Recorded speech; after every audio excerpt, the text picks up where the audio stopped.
When it comes to consoles, I usually don't like to make reviews until I've had a while to feel them out. In fact, if you look at my past videos, almost every console video I've done is about a system I've owned for at least several years. And there's a good reason for that. Most of the time, it takes a while for a device to become part of my everyday life. There's a bit of a cycle involved. At first, you're really enthusiastic about it, so you just play around with it constantly, but eventually that, honeymoon phase goes away and, things become more normal. I did review the Switch after around 1 month of ownership, but while that video covered a lot of the basics, like the different configurations, graphics, and specs, this long-term review is more about how I ended up using the Switch in my daily life. And I find it interesting how differently I use it compared to how I thought I'd use it. At first, I thought, right, I'm not going to have much use for handheld mode, it'll be docked most of the time, but that's not how reality played out. Even though I said in my 1-month check-in video that I use tabletop mode quite often, it's now become more like a 45-45 split between handheld and docked, with the rest of the percentage being tabletop mode. I'm playing it as a handheld more often than I thought I would. It's just so convenient.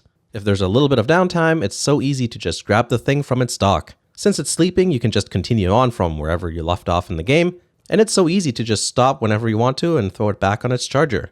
So it's the perfect console to play on the toilet. Another thing I said in a past video that I want to retract now is when I said that the Switch doesn't count as a portable console because it doesn't fit in a pocket. No, I did not buy ridiculous pans with pockets that hold dinner plates, but rather I realized that I never put portable consoles in my pockets anyway. They either go into a bag or a case. So I'm not really sure what I was going on about there. I actually welcome how large the screen is now. I had a similar opinion about cell phones. Remember when all smartphones were the size of an iPhone 5 or like a Nexus 1? When they started getting bigger with 5 inches plus screen sizes, it felt like I was holding a roof shingle to my face. But now it's perfectly normal. I think it's really easy, at least for me, to make up your mind on how you're going to like or dislike something before even giving it a go. I got used to the size and now I enjoy the extra screen real estate. Another thing I complain about are the controllers. But that was more from a home console standpoint.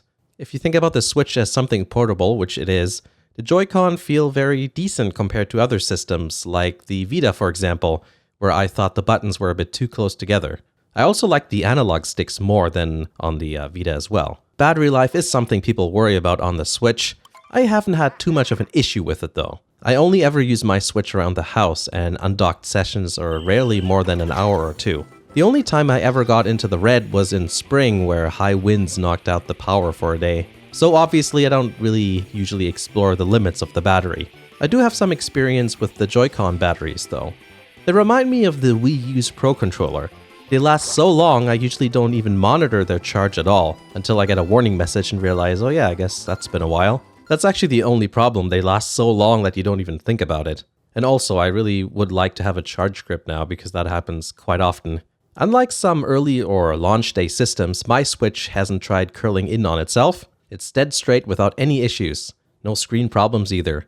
And I don't have any scratches on the screen. That was something a lot of people warned me about, but it ended up being fine. I'm really careful with my stuff, which helps. Almost everything I bought brand new still looks brand new. That being said, if I were to regularly bring it around with me, like outside of the house, I'd probably have some sort of screen protector because, you never know, accidents do happen, so I do have a case for it if I bring it to a friend's place or something. Now, let's talk about games. For me, the Switch has a specialized role in terms of my console collection. The task for all my Nintendo consoles is actually the same. Play Nintendo games. That's all you need to do. Multi-platform releases I usually get on PC or PS4 because the Switch version is never the better one. That being said, I'm a bit tempted to get some multi-platform games for the Switch just because of the convenience. A lot of grindy games like Disgaea seem like they'd be really good on here. I could just bring it around the house with me and level up characters wherever I want. But I find it difficult to follow through with that. I always want to go for the better looking version because the difference is huge in my eyes. But it's the first console that even put that thought into my head, so that's worth mentioning. I actually don't have that many games for it. I'm getting a lot of enjoyment out of the relatively small collection I have. Breath of the Wild is something I'm not even done with yet, even though I've played it quite a bit. I've completed Odyssey, at least I finished the darker side of the moon anyway. Splatoon 2 is fun every now and then, and I'm going to go back into playing Xenoblade Chronicles 2 since I really enjoyed it. Plus I heard there's some new DLC that's right up my alley. And if you've seen my live streams earlier in the year, I've played my share of Mario Kart 8. That's my entire collection. Not very large, but it's fine for me. Next week sees the release of that Senran Kagura touchy-feely game, so I'm going to purchase the right to play it from the eShop when that comes out. I already pre-ordered the PC version of Valkyria Chronicles 4, but I also want to have physical copies of games I really like, so I might get the Switch version instead of the PS4 game for that one, just to add to my collection. Super Mario Party looks like it'll be a lot of fun, so that's probably something I'm going to pick up when it comes out, as well as one of those Let's Go Pokemon games. Not that interested in Super Smash Bros., so pass on that. And out of the already released games, I would really like to get Octopath Traveler and Mario Tennis Aces eventually. I like the demos of Octopath Traveler very much, and Mario Tennis is a lot of fun too. I'm really terrible at it though. I've never won any game online with it. So that's a lot of games on the platform that I still want to play. So far it seems to fulfill my needs very well, but then again so did the Wii U and not a lot of people like that. So what have we learned? I don't know. Depends on what you know or don't know coming into the video, or whether you care what I have to say or not. Whatever the case may be, that has been my experience of the Nintendo Switch so far. I'm having a great time with it. It plays Nintendo games, and I can bring it around the house with me. And if games look better on another system, then I just don't use the Switch to play them. That's how it is. So for everyone who has a Switch, post in the comments what you use it for, whether it's your primary system or not, and if you play it docked or undocked for the most part.